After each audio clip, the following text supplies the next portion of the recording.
I'm on a mission to find the world's best tea.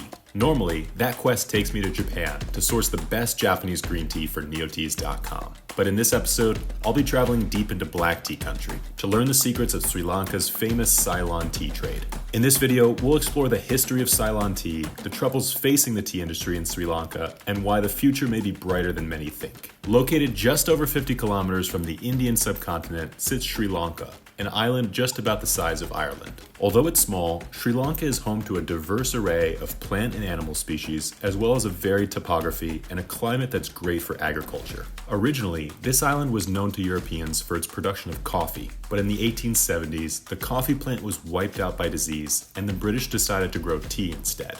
Soon, the English name for the island, Ceylon, became synonymous with tea. To the British, this island was their secret weapon.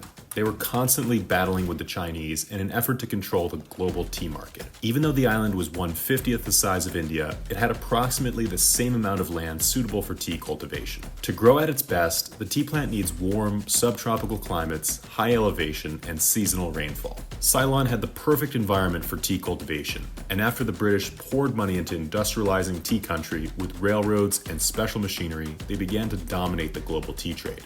This was both a blessing and a curse, however. With such a focus on volume, the tea industry in Ceylon began to take a toll on the local population, with long hours, unsafe working conditions, and low pay. Unfortunately, the tea industry of Sri Lanka today still bears the remnants of this dark chapter in history. But I'm getting a little bit ahead of myself. I wanted to learn about tea cultivation in Sri Lanka, so I hopped on a train to Nuwara Eliya in the heart of Sri Lankan tea country. Nuwara Eliya, also known as Little England, is the quintessential tea country town. The climate here is much cooler, and the Tudor homes make you feel like you're in the English countryside. The town even has their own horse track. One thing it has that you will not find in England, however, is blankets of tea fields, as far as the eye can see. I wanted to get up close and personal to these plants and see how they compare to the fields I was used to seeing in Japan. You often see tea plants organized into these neat rows, but the tea plant is actually a tree, and if left alone, it can grow up to 15 feet tall. That means that these plants have been neatly trimmed for easy picking, just like they do in Japan.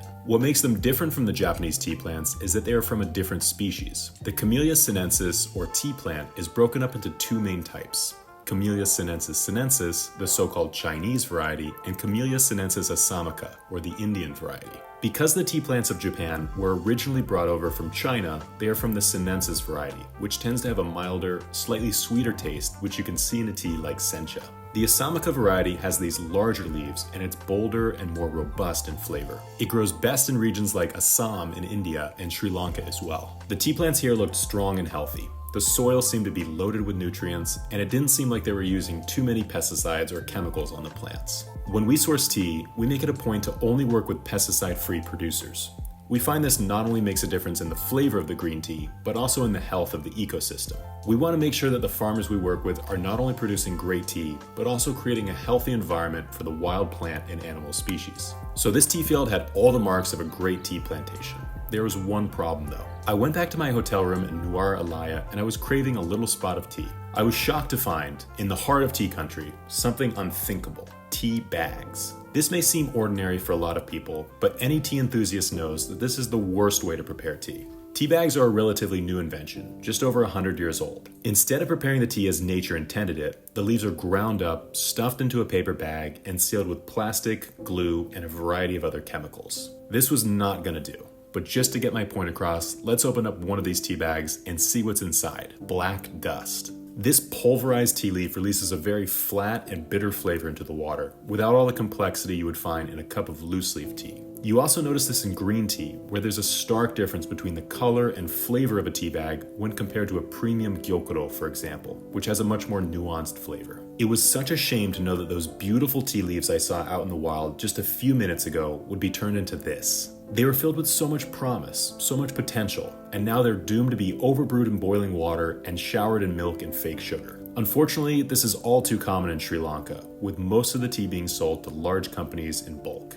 I couldn't accept this fate. I knew I needed to do something about this, so I tossed the tea bags into the garbage and hopped on the next train to Ella. Unfortunately, there's a dark secret lurking in these hills. The once proud reputation Sri Lanka had for producing incredible quality tea is now being tarnished by manufacturers of commodity tea. These companies come to Sri Lanka to buy up large quantities of tea leaves, pay the local pickers just enough to survive, grind up the precious tea leaves into dust, and sell them as a sorry excuse for a cup of tea. With such cheap tea being produced here, there's little money left to be invested in the local community. This is bad for the local workers, bad for the environment, and bad for lovers of good quality tea. Sure, the tea bag can brew quickly, but the flavor won't resemble what a cup of tea is meant to be. Also, it lacks a sense of place. A tea bag of commodity tea from here will resemble a cheap cup of tea from anywhere else in the world, and that's how large manufacturers like it. But this island is blessed with such incredible climate and some of the most wonderful people I've met, and it deserves a specialty tea industry like those of China and Japan. So I headed up into the mountains to meet a group of tea farmers that were trying to change that. Amba is a small tea estate in the Uva highlands of Sri Lanka, and they are leading the Sri Lankan tea industry in a positive direction.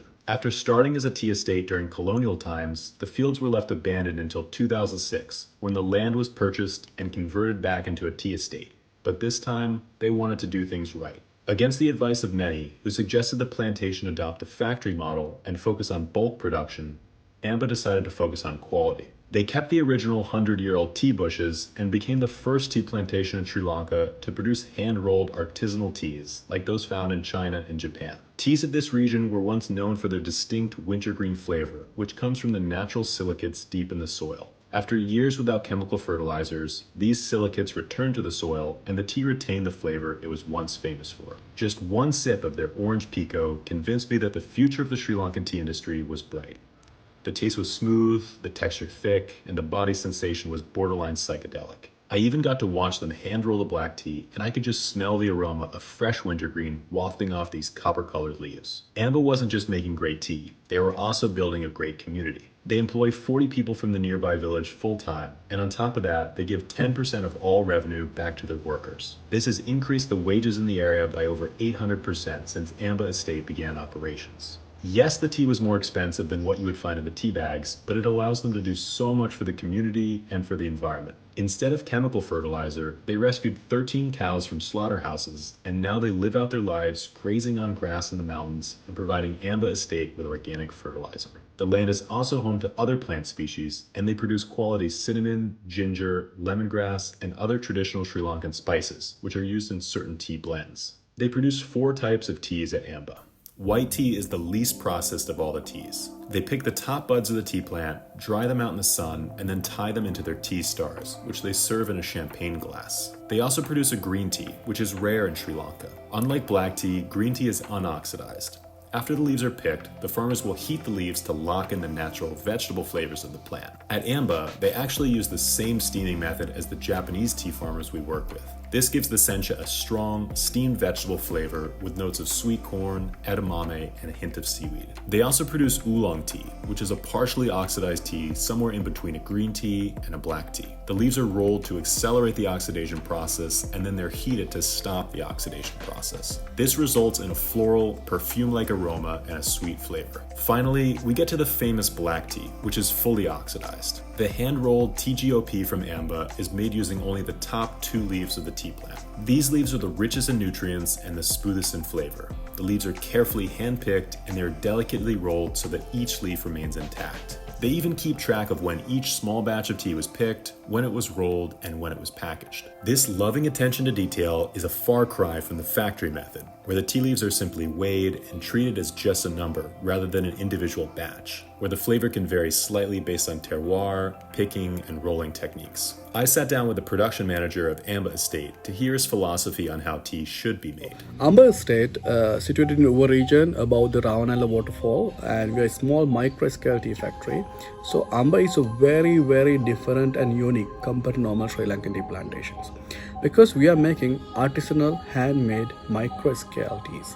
And compared to normal plantation, which is almost have 150-year-old history with Sri Lankan tea industry, and they are making commercialized machine-made tea. It's all process focusing quantity and also large market. But right now in Amba Estate, and we create artisanal handmade tea as a future of Sri Lankan tea, because we believe we have to do something specialized and target the best market and make small, earn more, and treat workers very well. When we are talking about Sri Lankan tea estates, they are 150 years old, belongs to colonial time. If you go to normal Sri Lankan tea factory, the factory officer will come front and tell you, I proudly present you 150 years old, British made, colonial times, still working machines. To me, this is a bit bad. It's like keep that machine in a museum, do something new. Because we're still doing whatever British done. So it's like simply milking the cow. So because of that reason, we are still continuing that slave system, that colonial time intentional worker system to pick the tea leaf and then fulfill the machines. But right now, if you go to the Sri Lankan tea fields, you may notice there is no young generation do the tea picking. All the tea pickers are super old.